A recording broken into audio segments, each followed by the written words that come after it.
Welcome to Be Nice to Yourself podcast that will give you practical tools to finally be nice to yourself so you can stop yelling at your kids and enjoy being a mom.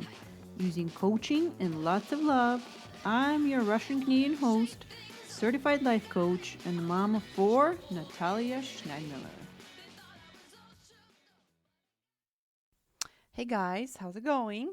I am so good. I have a solution for you to how to stop yelling at your kids. I have struggled with this for so long in my own life and tried a million different things and found what works, and here's what works, okay? But before I tell you that, I just want to say to you that first of all, you are a human mom, and that makes you already an imperfect mom. But also at the same time, you are an amazing mom. Did you know that amazing moms yell at their kids? Like, I did not believe that for a very long time.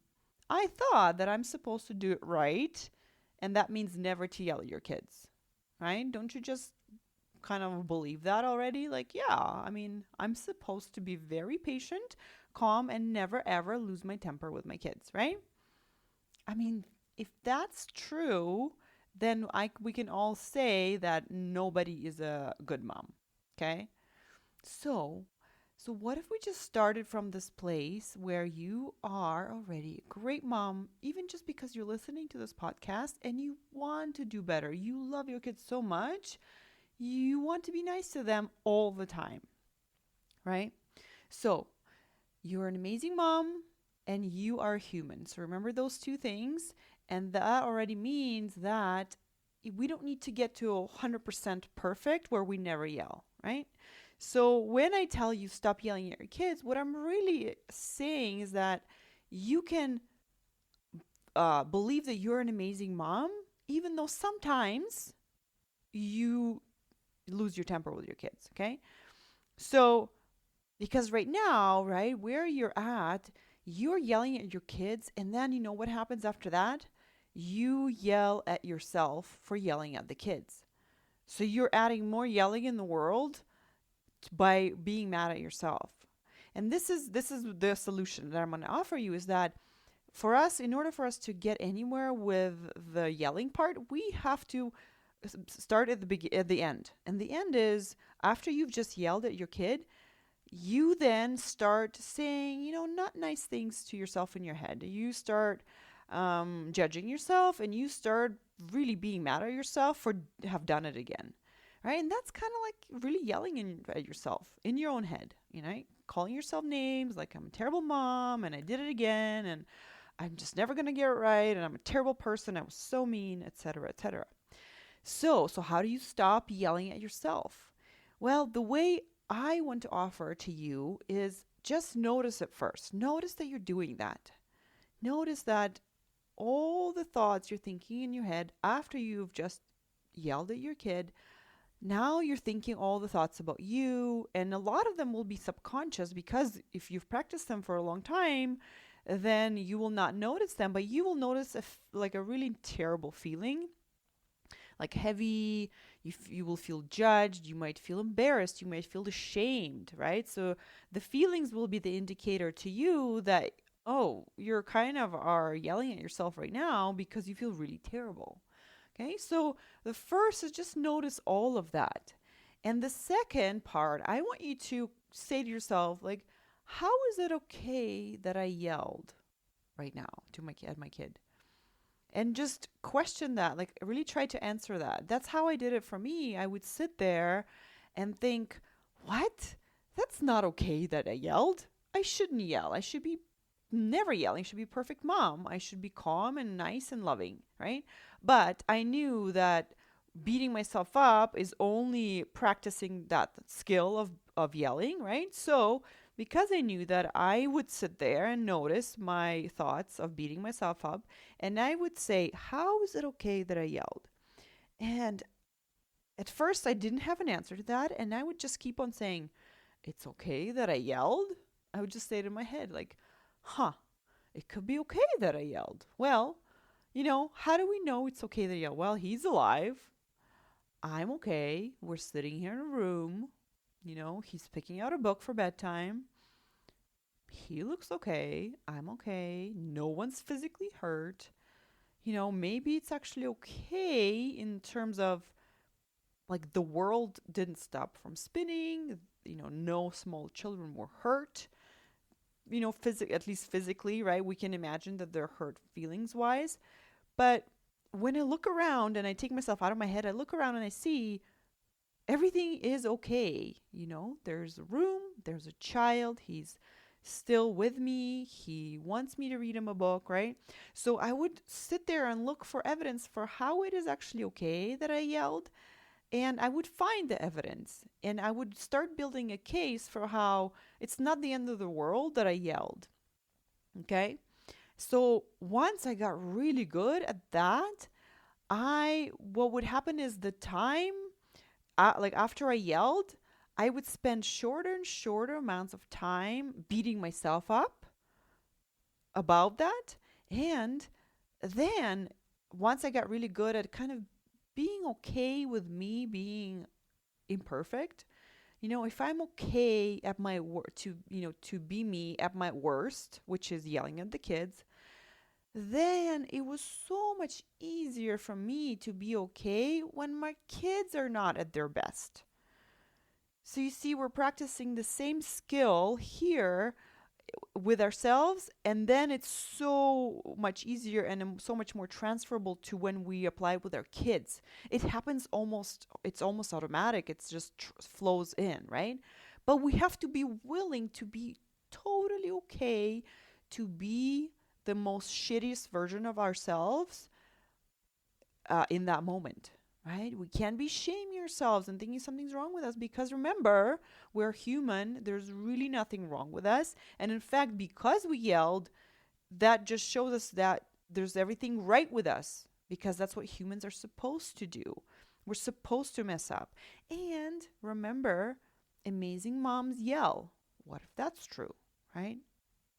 So, skill number 1, notice how you're beating yourself up and try to, ask yourself, how is this okay that I did this?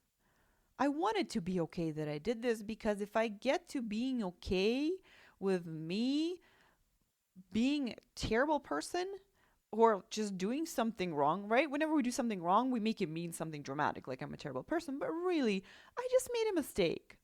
I was not really nice in that moment. So once we get okay with that, it will be so much easier to allow other people to be human, which means making mistakes, right?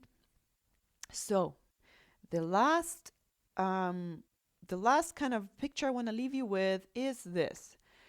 There is a story that I heard by a Buddhist monk, and he talks about how he once built a brick wall. He had to do work, and he built a brick wall.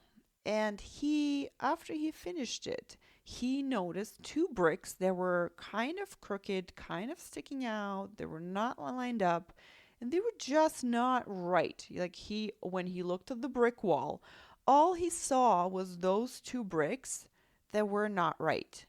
And for a long time, he would walk around and be super bothered by it. He would just be complaining about it and all that, and just the 2 bricks bugged him a lot, right? And every time he looked at the wall, he would think, oh, I wish I did a better job at that like these 2 bricks are terrible. And I don't remember exactly how, but someone helped him see, hey, did you notice that there are like 98 other bricks in this wall that are perfect, that are lined up, that are beautiful, that are smooth, that are not crooked? And at that moment, I think it helped him and it helped me to realize, like, hey, when I'm focusing on these 2 bricks that are crooked, I'm missing all the other beautiful bricks that are laid perfectly, that are actually, there are way more of them than the 2 bricks, right? And so when he noticed the other bricks, beautiful bricks, he saw the whole picture of I mean, this is how life is, right? And this is how I think of us being mothers, right?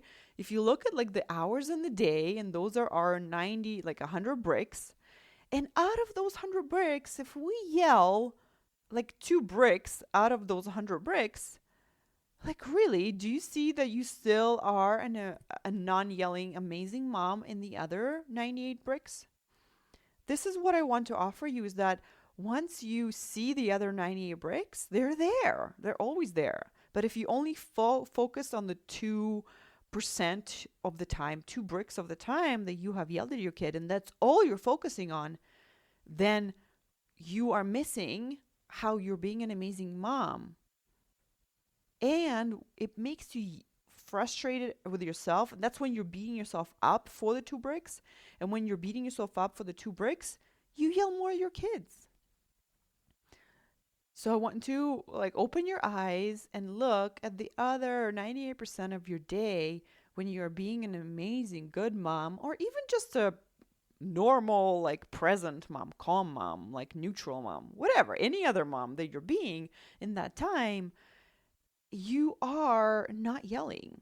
And I want you to notice that percentage of the time as well, right? So that is my offering to you.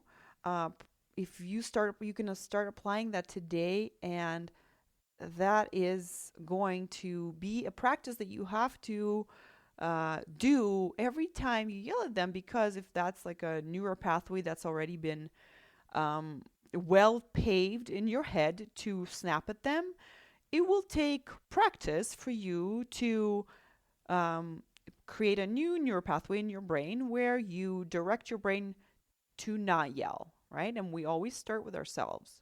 So you will practice and you will fail. And this is actually why I love coaching for that, because when we start practicing things like trying to rewire our brain and to create a different ways of reacting to things, we will make mistakes. We will mess up. We will not do it successfully. And we will think, oh, well, I've done it twice and it didn't work, so that means it doesn't work. Whereas when you work with a coach, any coach, they will tell you, well, hey, you have to do it longer than 2 times, first of all.